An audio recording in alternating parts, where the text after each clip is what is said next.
PixMix is brought to you by the Arun and Show, brought to you on youtube.com/Arun and Show, and also syndicated through Liberated Syndication. PixMix is brought to you by oldschoollane.blogspot.com and is associated with the Arun and Show.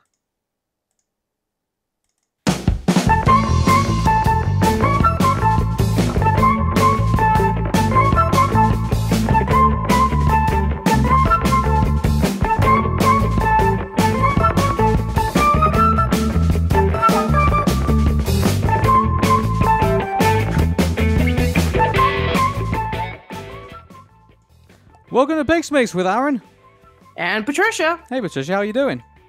I'm doing good, especially since we just got back from a vacation to Universal Studios, and I spent a lot of time with my family around Christmas time. Well, if I don't get the opportunity to tell you, Patricia, Merry Christmas and Happy New Year. So. Same thing to you as well. And for everybody who doesn't celebrate Christmas, happy Hanukkah, happy Kwanzaa, happy winter solstice, and whatever holiday that you celebrate. We hope that you had a wonderful holiday, and hopefully that you'll have a really good New Year. Hey, if that's not good enough for you, then happy shut the fuck up. So. Okay, so do apologize if I do sound a little bit bitter, but let me talk to you about what we've just seen. So, Patricia, shall we just tell everybody what it was? All right, so here's the thing. There's a particular trilogy in Pixar that Arun and I have never seen before. And we have not been familiar with it, and we have heard a lot of reviews saying that it's the weakest out of the Pixar bunch. And thanks to the random wheel, we've gotten the latest out of this particular trilogy. Okay, and apologies for everybody. I couldn't find like the copyright policies on the Cars music, so we can't start off with that. But I have found something a bit more appropriate, I believe.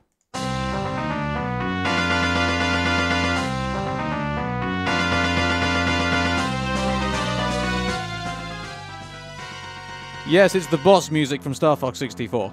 So, because this does so appropriate, absolutely. This does feel like a boss. You know, basically the one of the bosses you come across after you've found your way venturing through the game, and here's the big one on episode 3. It's Cars 3. So yeah. So, I mean, I gotta be honest, I mean, I'm gonna try my best to kind of find some things to talk about this, but I gotta be honest with you, this is, we'll start off with, the reasons we're probably not big fans of Cars is because, we feel like, at least for me, personally, I feel like it's more a money-making exercise to sell toys than it is actually telling, like, an emotional film. Yeah, definitely. And I know that they're trying.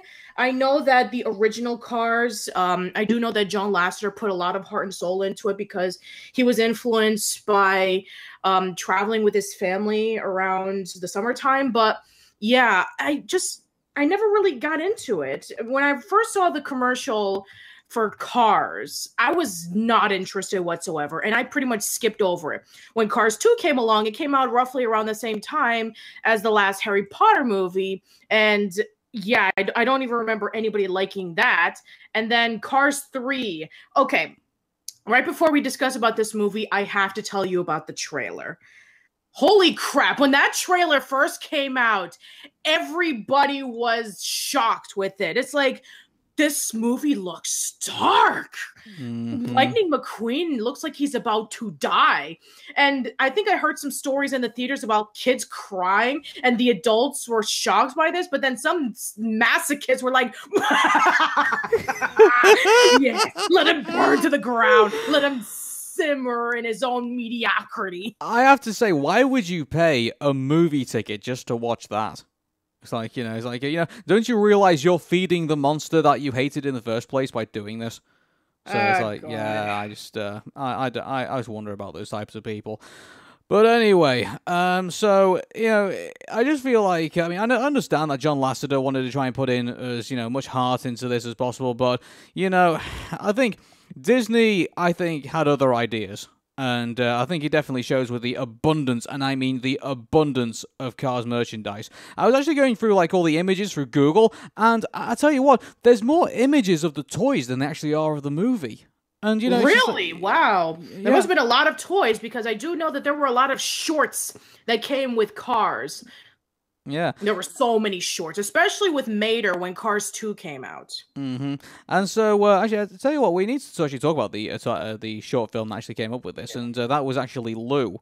And so, Yes. for those of you who do not know, Lou is a Pixar short film. It was released along with Cars 3. Lou is a red hoodie-covered creature with eyes, baseballs, and buttons, grinning mischievously from inside a school's lost and found bin. Resemblance of Sid from Toy Story series. JJ is a bully who takes his classmates' stuff and destroys their beloved toys. Lou decides to teach the bully a lesson with some carefully crafted hijinks. And so, this was, quite a fun, kind of like a very juvenile kind of like short.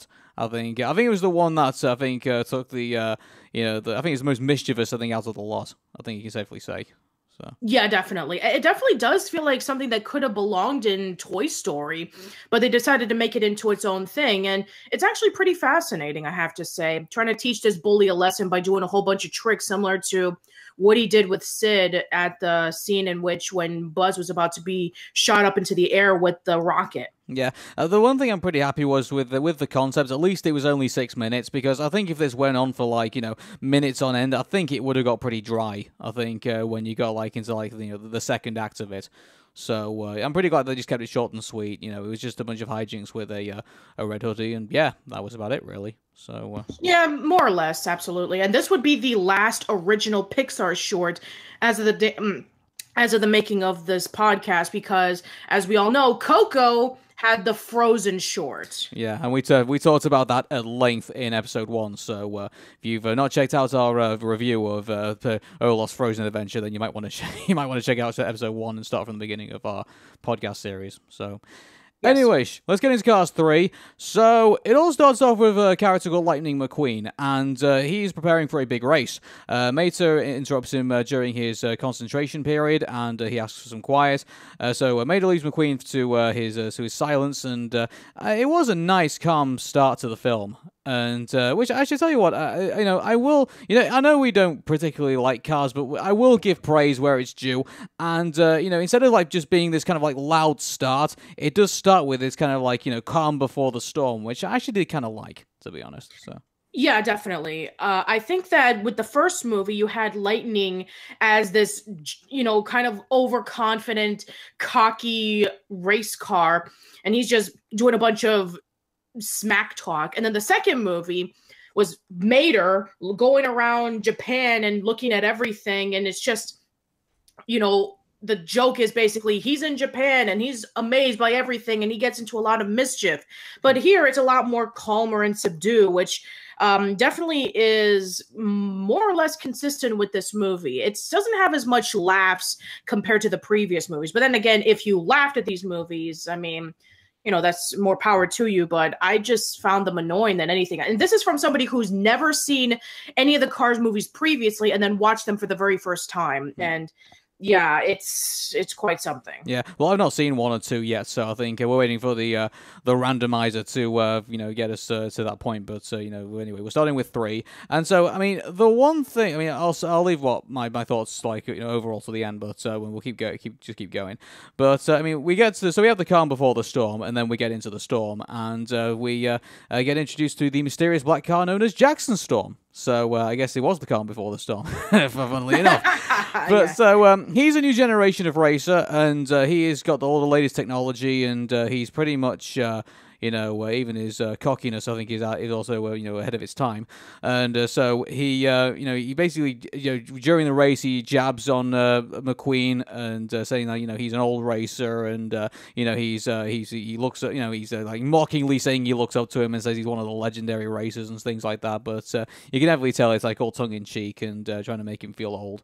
And then he starts basically thrashing McQueen and starts basically pushing him towards the edge and trying to make him go faster. And it gets finally to the point where Lightning McQueen skips a tire during a change out, and then as we saw in the trailer, he has that blowout. He goes flipping into the air and has a massive catastrophic accident, which yeah. And let me ask you something. So the whole thing about Lightning McQueen getting old, that's basically featured throughout this entire film.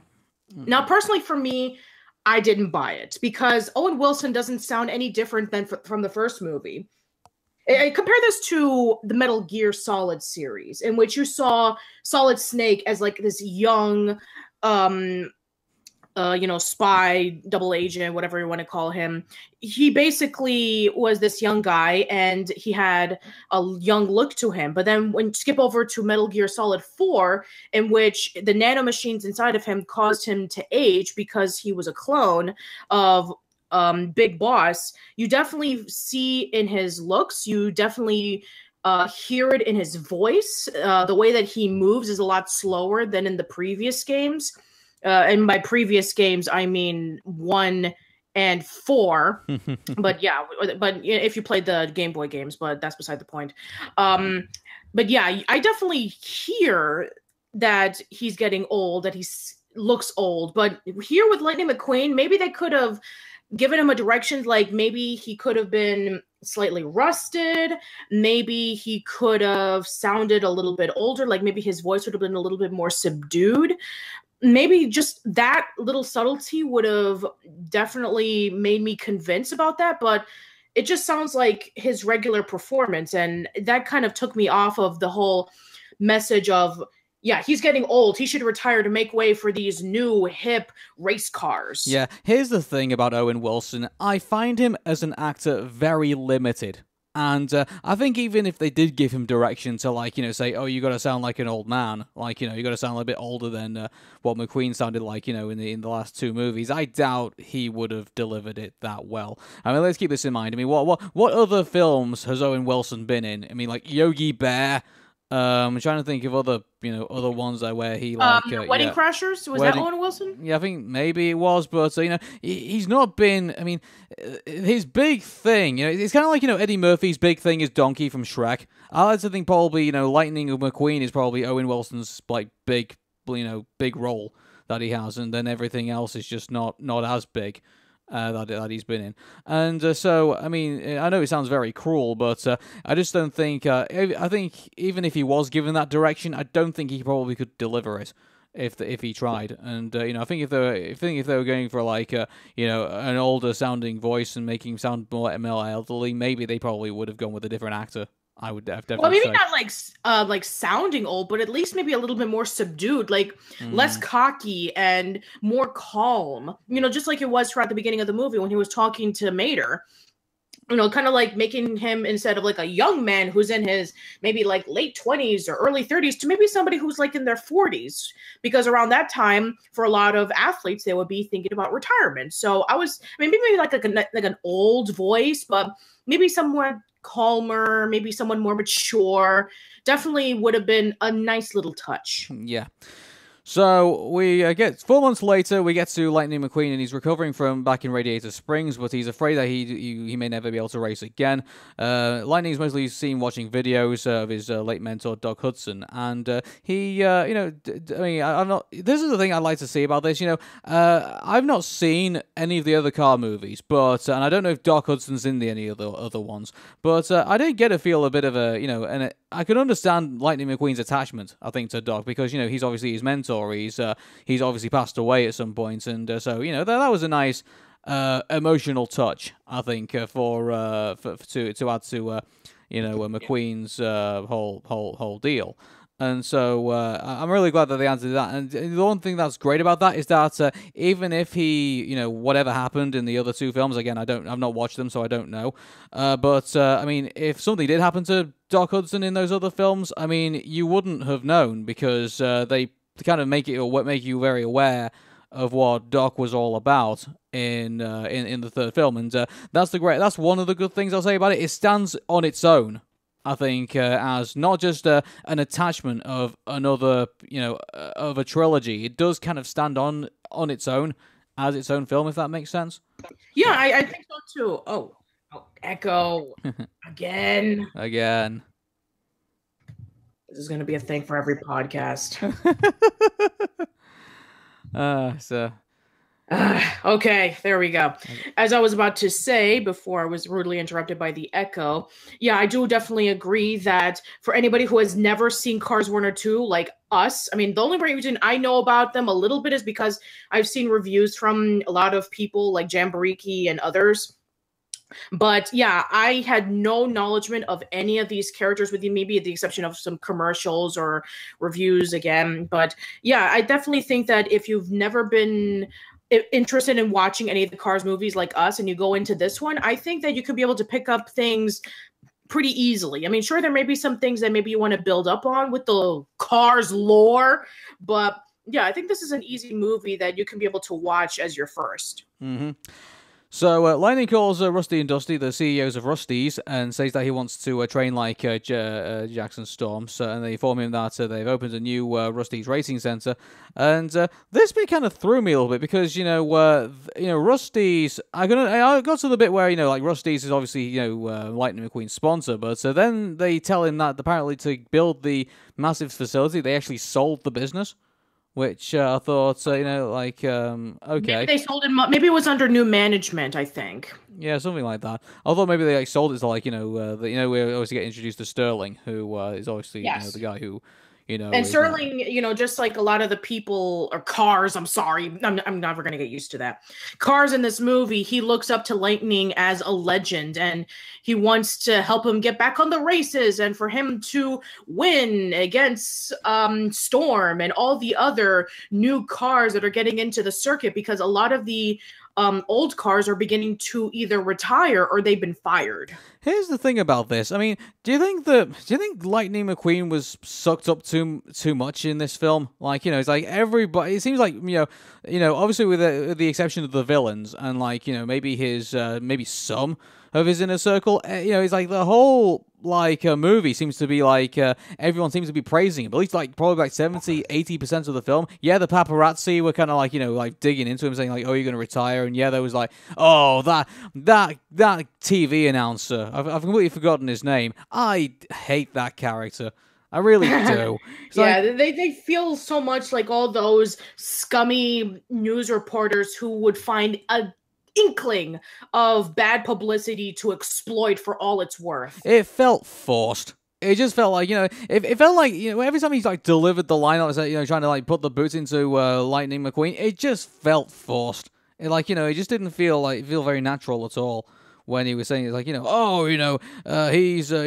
up. Oh, he needs to retire. Oh, they're gonna fire him. Yada yada yada yada yada. It didn't feel natural at all. Listening to him, doing that, it was just it was not fun, to say the least. Yeah, it wasn't fun either. And these are the closest to a villain other than Storm in the entire movie. Well, yeah. I mean, I kept in mind that Storm was the villain, and there's those really those obnoxious characters that kind of hang around on the side. But I think we knew who the main villain was, and that was Jason. Yeah, Storm. pretty much. Obviously, yeah. I mean, these aren't going to be incredibly complex movies. This is a movie about cars. Yeah. It's on top of that as well as in a way, Jason Storm. I mean, wasn't really. Sorry, Jackson Storm. I do apologize. Actually, that's another thing I think about this as well. I can't really remember the names of the characters that well, and that's not a good sign. I think for something like this, and so I think the problem is that there's too many characters. Yeah, actually, I would say that as well. Do you remember the name of the? I do. The female car announcer, Cruz. Oh, Cruz. Okay, yeah, I couldn't remember who she was. And again, the reason why I remembered her is because when I was going out Christmas shopping, I saw a plush toy of her in the aisle. Oh no, not Cruz. I mean, that annoying announcer. He had a female car. Oh, you mean the news? Oh yeah, the news reporters. Yeah. No, I don't remember what. I don't remember her name either. Yeah, so she appeared on screen 2 times to give kind of move the plot along. I think. Yeah, pretty much. Yeah. So it's okay, here's what we know. Okay, goodbye. So I think that was pretty much it. So Cruz is the trainer that is going to help Lightning McQueen get back to his glory self. But obviously she does the whole thing of saying that he's old and that and his doing old man training, old car if you will, training routines. And obviously that's annoying McQueen quite a lot because he wants to go on the massive simulator that all the modern cars are training on, but Cruz won't let him because she says he's not ready. And I thought at this point, I kind of was predicting that. I thought it was going to be, oh, I know what's going to happen here. Lightning McQueen's going to go way too fast with his training. He's going to really mess it up big time, and then he's going to finally come around to Cruz saying, okay, then train me the way that I need to be trained because that's how I'm going to change things up. But they didn't go in that direction. I mean, no, if anything, no. It's if anything, it was it was complete reverse. It was Lightning McQueen training Cruz in the old ways. The first thing that they did was that they went to the beach and they got down and dirty, and he's trying to increase his speed the way that Doc used to train him back in the day. And so we see Cruz struggling to ride in the beach because she's being distracted. She doesn't really know about training outside because she's always been an indoor trainer, training with the highest technological advances that that this garage can offer. So the fact that she's driving outside kind of scares her. She doesn't want to crush the crab. She gets a little scuffled in the sand and she doesn't want to get wet and whatever. So it's basically throughout this movie that we see Lightning train Cruz, not Cruz training Lightning with the highest, technological advances in that garage. So it was actually pretty interesting. It was just, I didn't find it interesting. I found it confusing. It's because I thought this was going to be, I thought this was really going to be the story. Not interesting in the plot. I just found it interesting that they were able to not take a predictable route. Oh, okay. Well, I thought to be honest, I prefer the predictable route. I really wanted to see Light McQueen is going to be like this, he's really, he's really not kind of lost his cockiness in a way. He's kind of holding on to that. That's the old ways are the best ways, and he says he's going to change, but he doesn't, and then he's going to realize that he's not changing, and then Cruz is going to make him see the light, and then they're going to go this whole thing, and and then one thing that would have been more subtle would be that if Lightning McQueen passes on his old ways to Cruz, but not make it so up front. So it's they just happen to kind of be this is the in the moments where he's not training and it's quiet and it's Lightning McQueen wants to kind of I don't know, impress Cruz in a way, in the in-betweens and say, oh hey, do you know I used to train outside? Hey, let me take you outside. Let me train you. Let me show you what I used to do outside. And then she kind of gets into it, and it's and they kind of introduce Cruz's ruggedness that way, rather than the way that they kind of executed it, if you will. So yeah. That would have been really interesting. Absolutely. Mm-hmm. So Sterling tells McQueen that in his office that his racing days are ending, and that it probably might be better if he starts selling merchandise. So basically, selling himself out. And so McQueen's annoyed by that, and so he makes a deal with him. He says if he doesn't win his next race in Florida, he's going to sell stuff, and if he does win it, then he gets to do whatever he wants. So Sterling agrees to that deal, and then that obviously starts up the build towards the race. So Cruz he is saying his top speed is still 198 miles an hour, and he can't get over 200. So then Lightning McQueen gets the idea of going to Thunder Hollow, which he said because there's going to be a difficult training speedway there. Only to be found out that he actually he has to hide from paparazzi, so he has to cover himself in mud in order to basically that. And I thought, yeah, you kind of could predict what was going to happen there. He was going to get covered in water, or it was going to wash off at some point. And so I thought that bit was pretty predictable in itself, but then he realizes that it's actually not an amateur derby that he thought it was going to be. It was actually going to be a demolition derby. So yeah, exactly, a demolition derby where all of these cars are covered in bumps and rust and scratches, and they have really tough redneck accents, and they're willing to say to Lightning, saying, hey, we got some fresh meat, can't wait to give you a few bumps and bruises. And then boy. We have this then of course we have Miss Fritter, who's this gigantic school bus who is the champion out of the demolition derby. And my God, is she crazy? Yeah, she's played by Leah DiLario, and I kind of thinking, who else did she voice? thinking about it, because I couldn't thinking she when I was hearing her voice, she sounded familiar in a way, like she was. Yeah, she's the Big Boo on Orange Is the New Black. Oh, okay then. Yeah, because I always thought, I think I'm sure she did something else as well before she did. Yeah, she did some other stuff too, but not that I can think of on the top of my head. She was in the Rocky Horror Picture Show in the Broadway revival. So okay. I was like, oh, really? She was in the movie? I didn't know. I was like, oh, the Broadway revival. Okay. Okay then, yeah. And she has done some films. She was in Plump Fiction, which is I don't know what that is. The First Wives Club. Yeah, Plump I never heard of that. Never heard of that as well. She was in. She's not really done anything of noteworthy in filmography, but she has done Orange Is the New Black, and I'm trying to think if there's anything else. She's done the Drew Carey Show. She was in really? She was in one episode of that. And Saved by the Bell, the new class. She was Miss Hurst. Oh, okay. Oh, okay then. Cool. All right then. Well, nice. She was that. So I thought it was kind of fun. It's like, I don't know, wouldn't it kind of be more fun if she was voiced by the same person who did Miss Finster from Recess? Oh my God, April Winchell. That would have been amazing. But I guess they wanted to have a celebrity come in to, do the voices of most of these characters. But yeah, that would have been so great. She fits so well as, Miss Fritter, Miss Finster together. That would have been great. Jumping Jehoshaphat. I told you kids to stay now.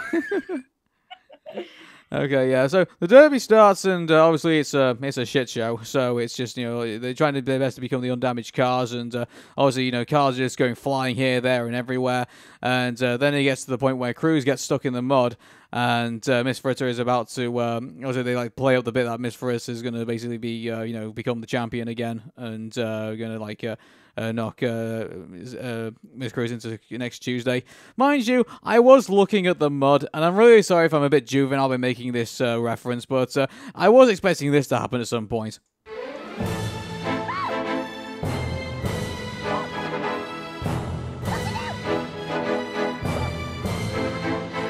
And yeah, that is the themes of the Great Mighty Pooh in Conker's Bad Fur Day. So.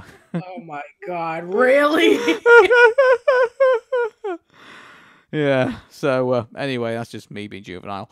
Yeah. And even more juvenile if Miss Fritter came along and she actually sang to the theme song. It's like, I am the great Miss Fritter, and I will be driving you to the shitter.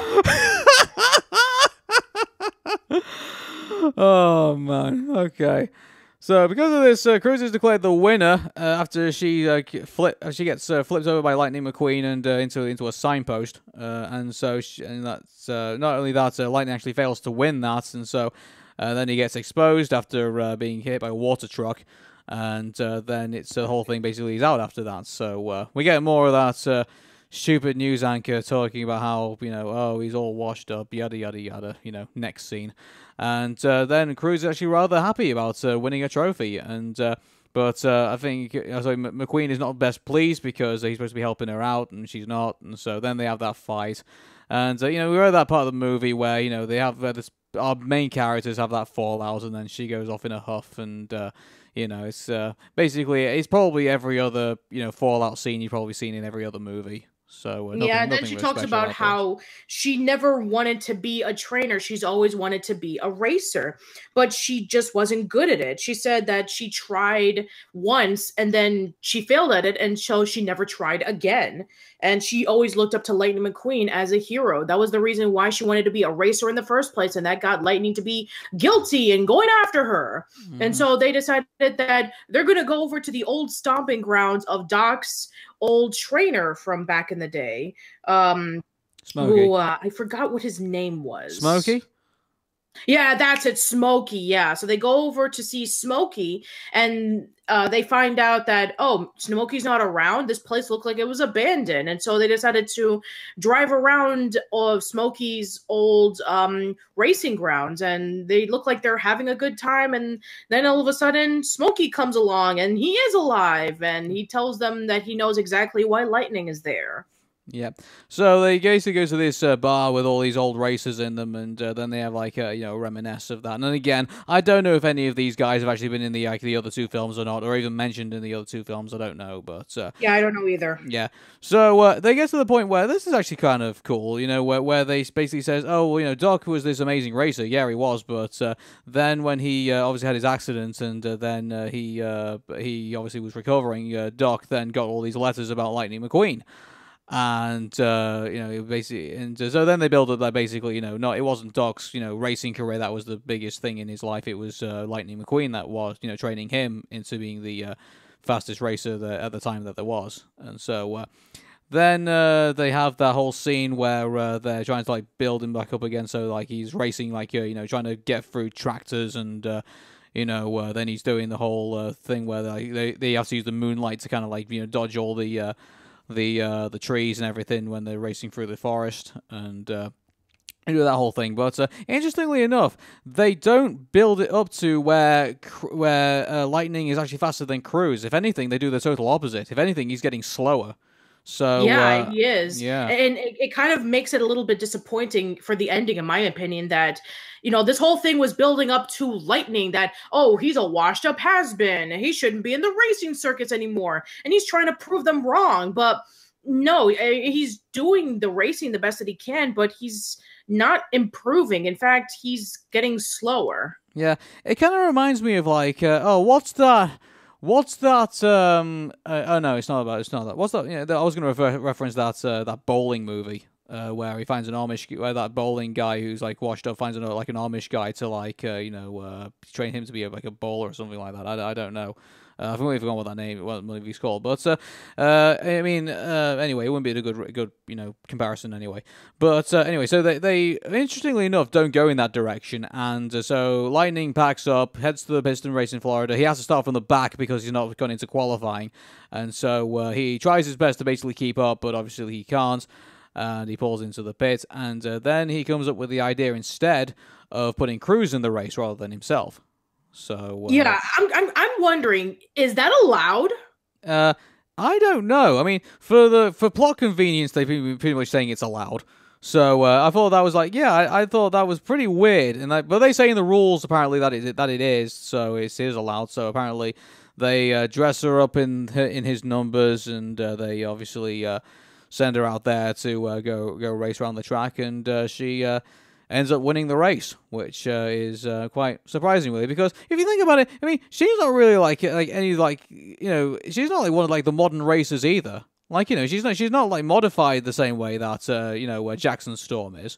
So it's like, that to me was... she's just a trainer. She looked like one of those older model cars who just so happens to be trained in the newer ways. Yeah, so it's like, it felt, I guess maybe that's I don't know. It just felt kind of forced in a way, it did, because the whole thing about being about Lightning, it's really disappointing. It mostly focused on being about Cruz, which if you want to do that, then that's perfectly fine. I mean, I guess this is trying to be like Creed, in which they want to pass it over from Rocky Balboa to Creed, the son of Apollo Creed from that movie.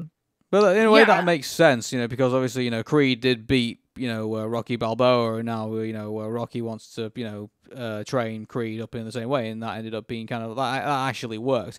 This doesn't work, and the reason it doesn't work is because they didn't give enough time, in my opinion. I think, what if they were going to make Cruz, like, the hero, in a way, if that's the way you want to, phrase it, they should have done it from the minute that Lightning McQueen realized that Doc's biggest achievement was training him.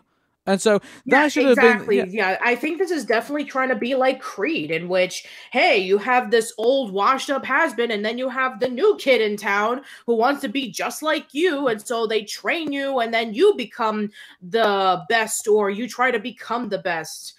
compared to the competition or whatever. Yeah, but Creed, yeah, but Creed, what made Creed work is that we had something to connect with. The main character, we focused on the main character throughout the entire movie.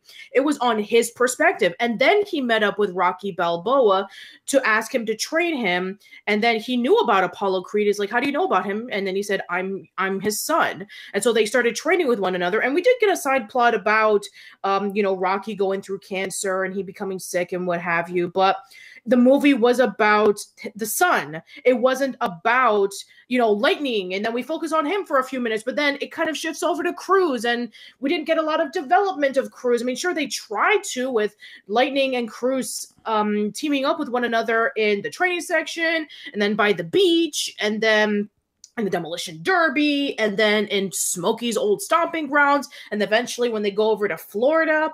It's not enough time. It really isn't. And it just is a massive disappointment for Lightning's story because it's not complete. The whole thing was about, Lightning being old and no longer to race. And he didn't even finish the race. He didn't redeem himself against Storm. It was Cruz who did. The minute that Lightning McQueen should have realized that he was the one that should have passed on his torch, if you will, to Cruz, should have been at the end of the second act. Not like halfway through the third. It's like, because, when we got to the third act, we were in the race. And then, it was like halfway through the third act, he finally realized that, he needs to hand over to Cruz. And I'm like... Yeah, I mean, what would have made a lot more sense when he was talking about, like, I'm not getting any faster. In fact, I'm just getting slower. And maybe that point he was like, you know what? Maybe they're right. Maybe I'm all washed up and maybe I can't go against Storm. But you can... And, Cruz would be like all shocked, and then we can focus on Cruz's race. Maybe that would have made it a little bit more tolerable, but no, it becomes a massive disappointment for Lightning's character. And from the looks of it, if they ever do a Cars 4, then most likely it would be on Cruz's perspective. So the whole trilogy of Lightning is unfinished. Mm-hmm. So, I mean, I don't know. Wait, I think the one thing I disagree. I think it is finished. I think now that I think the story of Lightning McQueen. I'm just saying if they ever do. Oh, if they ever do, I think the story of Lightning. Well, I hope it is. I hope it's going to be finished because I'm hoping to. Yeah, because it's like if we're gonna do like Cars. Let's say we do Cars 4, 5, and 6. They should be about Cruz. And then Cruz, like, passing on to, I mean, if they want to do, like, dare I say, they want to do 8, 9, don't want to do 7, 8, 9, and obviously they'll have to have Cruz, move on to the next racer. But, I mean, for me, at the end of the movie, it's obviously, Lightning McQueen then becomes Fabulous McQueen, and obviously becomes the trainer of Cruz. And, and obviously Cruz is the next generation with Dynaco as a sponsor, and but here's my thing. Dynaco, that's the gas station from Toy Story. Indeed, and also we didn't get the whole Planet Express delivery truck. Yeah, but, what was it? We got the rocket. Yeah, Pizza Planet. Yeah, Pizza Planet. Yeah, so Planet Express is Futurama. Oh, Planet Express. Don't know why I said that, but so yeah, Pizza Planet is. I'm getting my references mixed up here, but so there was that, and so yeah, I just think that it's disappointing that the ending the way it was, and also the way that Sterling kind of got a bit shafted in a way, if you think about it, because the race said that both Lightning McQueen and Cruz came first. And I'm like, no, but Lightning McQueen didn't finish the race, so how could he have come first?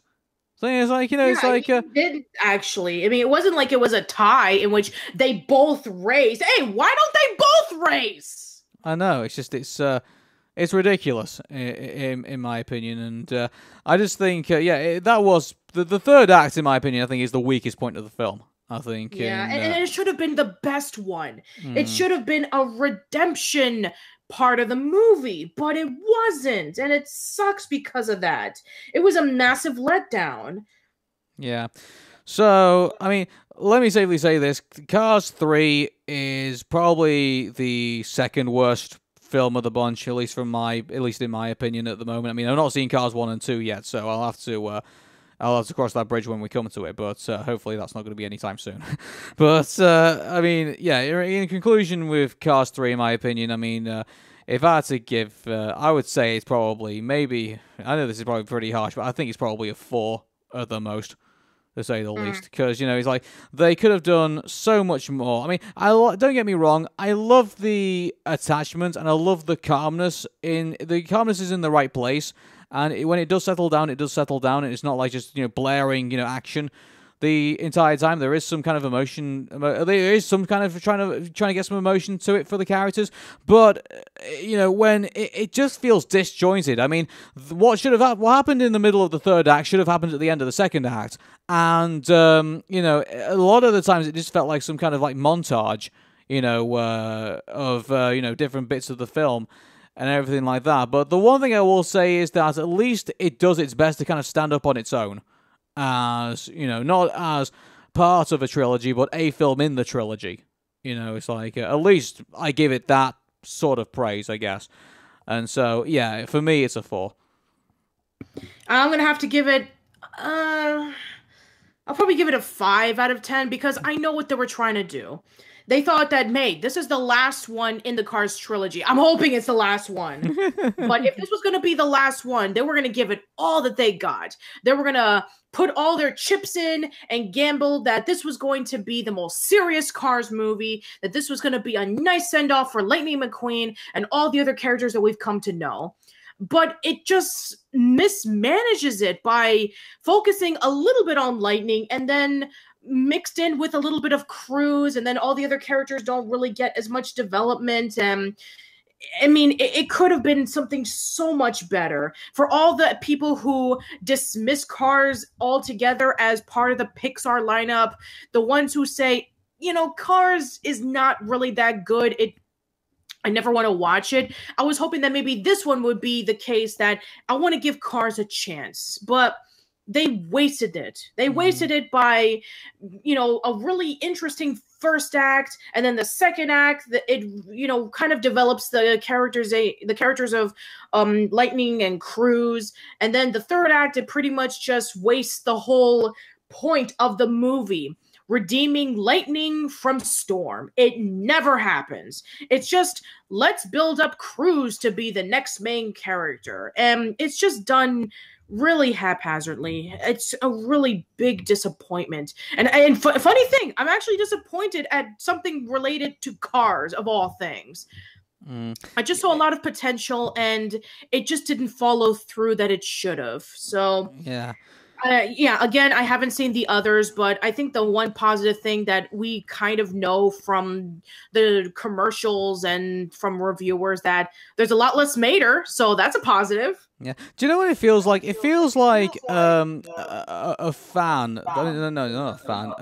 It feels like a friend of a friend that you've always wanted to know. And but you realize that in the first story you hear about him is you feel like he's a bit plasticky, and you really don't want to know him. And then in the second story you hear about him from a friend is that he's a real piece of shit, so you really don't want to know him after that. And then when you finally get to in the third story, like let's say like the trailer is like the redeeming story where a friend turns around and he's like, oh no, he was you heard about he was like a real piece of shit in the before, but now like he's actually pretty interesting now, so you might want to come meet him. And that's basically the metaphor for the trailer. And then when you finally get to meet the friend, it's like, yeah, he's good, but he's really disappointing at the same time. It's like, I've heard so much about him, he sounds really interesting, and then all of a sudden it's like, no.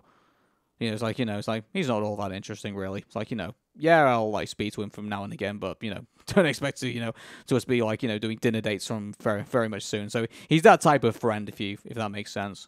So sure, I can definitely understand what you're coming from.